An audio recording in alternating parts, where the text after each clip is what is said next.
જય માતાજી. બસ બધાને આમ બાપ જ થવું છે ને બધાને હીરો બનવા જ નીકળવું છે. આમાં જો એ લોકોને બેઠક કરવી હોય તો આખા સમાજ સામે બેઠક કરવાની હોય. બરાબર છે. આ પ્રશ્ન આખા સમાજનો છે અને સમાજનો દરેક વ્યક્તિ દોડી રહ્યો છે. આજે એવું તો નથી કે સંકલન સમિતિની 5 વ્યક્તિઓ દોડે છે કે સંકલન સમિતિની 50 વ્યક્તિઓ દોડે છે. આજે આખો સમાજ દોડી રહ્યો છે. તો પાછું આ સંકલન સમિતિ પાછું વળી નવું આવ્યું કે અમે બેઠક કરીને અમે કંઈ એમ કરો ને અમે કંઈ એમ થાય ના હો ભાઈ ના. કોઈના કહેવાથી કાંઈ ન થાય. આખો સમાજ જેમ કહેશે ને એમ જ થશે. બરાબર. અને સંકલન સમિતિની 92 સંસ્થા કઈ એ તો મેં આજ નામે પહેલી વાર સાંભળ્યું. અને એ 92 સંસ્થામાં શું અમે કોઈ નથી? અમે ક્ષત્રિયોના દીકરીઓ નથી? બરાબર. તો અમને કેમ ત્યાં એન્ટ્રી નહીં? એટલે આ જે પણ એ લોકો જે કરતા હોય એ કરવા દો. બરાબર છે. પણ રાજપૂત ક્ષત્રિયના ભાઈઓને અને બહેનોને કહી દઉં છું જે સાચા સમાજના લાગણીશીલ ને સાચા સમાજની જેને આબરૂ વાલી હશે ને, બરાબર છે, એ લડત દેવાની જ છે, દેવાની છે ને દેવાની જ છે. જો આ વખતે પાછા પડી ગયા તો બધાયનું આમાં આબરૂની ધજાગરા થઈ જવાના છે. અને બીજા સમાજ દાંત કાઢે છે ને કાઢતા રહેશે. ધ્યાન રાખજો. આવા લોકો ડિસ્ટર્બ કરે છે. આ ખોટી બેઠક વળી શેની કરી?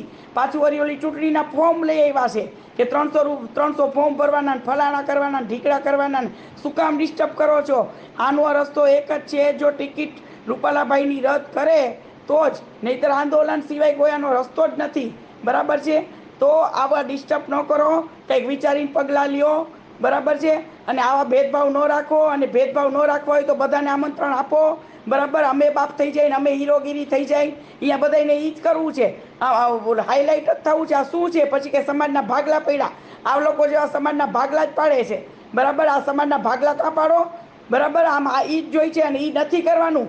અત્યારે એકતા દેખાડવાની છે. માથા એક કરવાના છે. તો આ શું છે બધું થયું?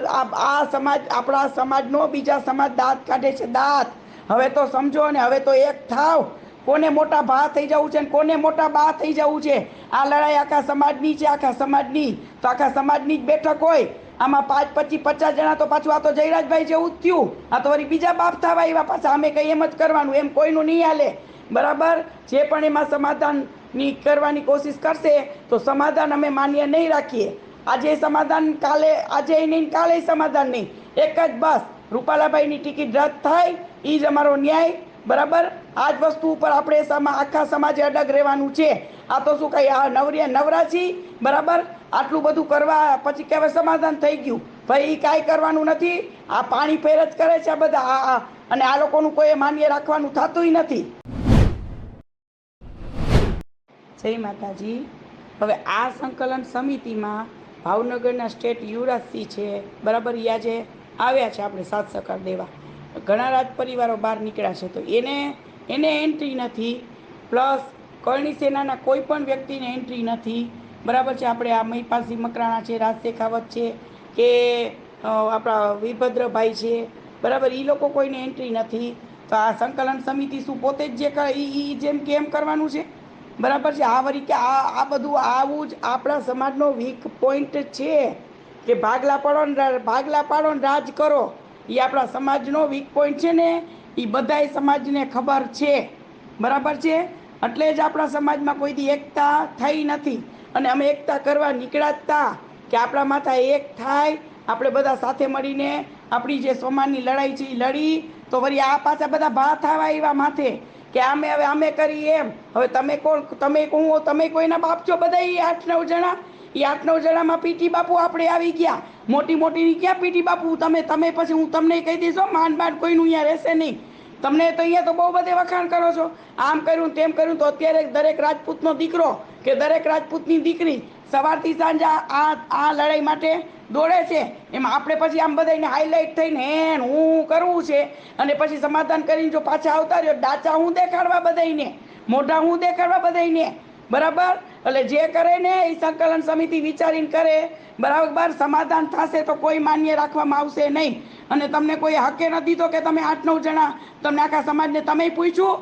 તમે કોઈને ગામડેથી કોઈ આપણા સમાજનું કોઈ મેઇન વ્યક્તિ ગામડેથી છે, સિટીથી છે, સંસ્થાઓ તો કેટલી બધી છે જેના એમાં નામ જ નથી.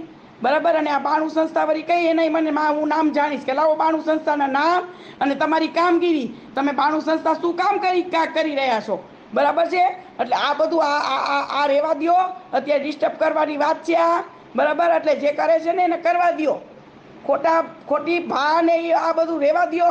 અને પીટી બાપુ આપણે બધે ઢબક ઢોળકી ન વગાડો, બરાબર છે. આમ કેતા આમ ને આમ કેતા આમ, તમને જ્યાં મોટા ભા કરી અહીંયા ઉલરીને વયું જવું છે, તો તમને નથી ખબર કે આ પ્રશ્ન ક્યાંથી શરૂ થયો છે અને શું કરવાનું છે? તો આપણે ઉલરી ના ભાઈ ગયા સંકલન સમિતિ કેમ ભાઈ, શું કામ સંકલન સમિતિ કેમ શું કામ કરવું જોઈએ?